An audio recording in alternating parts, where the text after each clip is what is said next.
ಬಂಧುಗಳೇ ಹಾಗೂ ನಮ್ಮ ಕಾಂಗ್ರೆಸ್ ಪಕ್ಷದ ಹಾಗೂ ಮಹಾತ್ಮ ಗಾಂಧೀಜಿಯವರ ಅಭಿಮಾನಿ ಮಿತ್ರರೇ,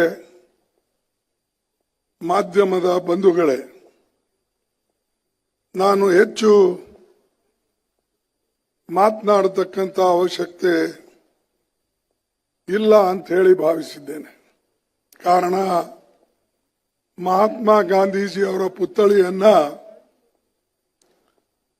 ಇವತ್ತು ಬೆಳಗಾವಿ ವಿಧಾನಸೌಧ ಎದುರುಗಡೆ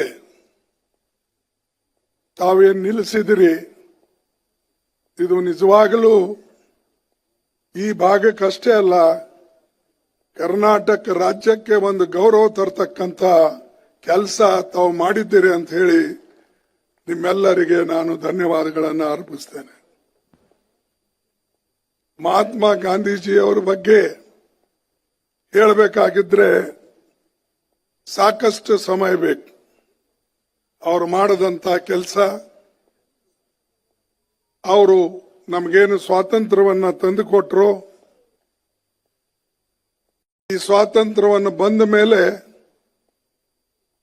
ನೆಹರೂಜಿ ಅವರ ಕಾಲದಲ್ಲಿ, ಬಾಬಾ ಸಾಹೇಬ್ ಅವರ ಕಾಲದಲ್ಲಿ ದೇಶದ ಸಂವಿಧಾನ ಬಂತು ಮತ್ತು ಆ ಸಂವಿಧಾನವನ್ನ ರಕ್ಷಣೆ ಮಾಡತಕ್ಕಂಥ ಜವಾಬ್ದಾರಿ ನಿಮ್ಮೆಲ್ಲರಿಗೆ ಇವತ್ತು ನಿಮ್ಮ ಮೇಲೆ ಇದೆ.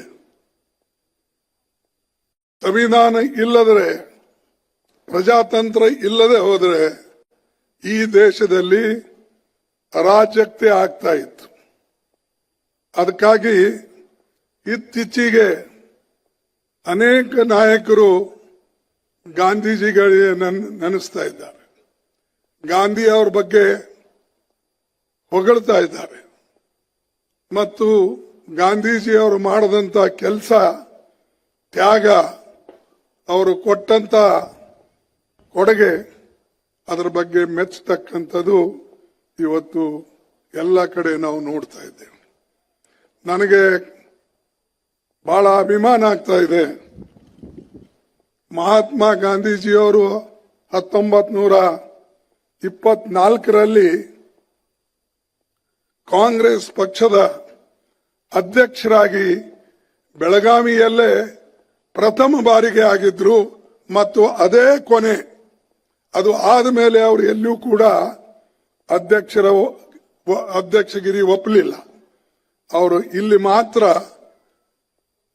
ಕಾಂಗ್ರೆಸ್ ಪಕ್ಷದ ಅಧ್ಯಕ್ಷರಾದರು ಮತ್ತು ಅವರು ಅನೇಕ ಕಾರ್ಯಕ್ರಮಗಳನ್ನ, ಈ ಅಸ್ಪೃಶ್ಯತೆ ನಿವಾರಣೆದೇ ಇರಬಹುದು ಮತ್ತು ದೇಶವನ್ನ ಕಟ್ಟತಕ್ಕಂಥದ್ದಿರಬಹುದು, ಇವೆಲ್ಲ ಸ್ಲೋಗನ್ಸ್ ಅನ್ನ ಈ ಬೆಳಗಾವಿಯಲ್ಲೇ ಕೊಟ್ಟಿದ್ದು. ಅದಕ್ಕಾಗಿ ನಮಗೆ ಬೆಳಗಾವಿ ನಿಜವಾಗಲೂ ಇಡೀ ದೇಶಕ್ಕೆ ಗೌರವ ತರತಕ್ಕಂಥ ಒಂದು ಸ್ಥಾನ ಅನ್ನತಕ್ಕಂಥ ಮಾತನ್ನ ಬಹಳ ಹೆಮ್ಮೆಯಿಂದ ನಾನು ಹೇಳ್ತೇನೆ. ಯಾಕಂದ್ರೆ ಬೇರೆ ಎಲ್ಲೂ ಕೂಡ ಹೇಳಂಗಿಲ್ಲ, ಗಾಂಧೀಜಿ ನಂಬಲ್ಲಿ ಅಧ್ಯಕ್ಷರಾಗಿದ್ರು, ನಂಬಲ್ಲಿ ಇಂಥ ಕಾರ್ಯಕ್ರಮಗಳು ಕೊಟ್ಟಿದ್ರು ಅಂತಕ್ಕಂಥದ್ದು. ಅದು ಅವರ ಕಾರ್ಯಕ್ರಮಗಳು, ಅವರ ಅಧ್ಯಕ್ಷತೆಯಲ್ಲಿ ನಡೆದಂತ ಇಲ್ಲಿ ದೊಡ್ಡ ಸಮ್ಮೇಳನ, ಇದು ದೇಶದಲ್ಲೇ ಒಂದು ನಮ್ಮೆಲ್ಲರಿಗೆ ಹೆಮ್ಮೆಯ ವಿಷಯ ಇದೆ.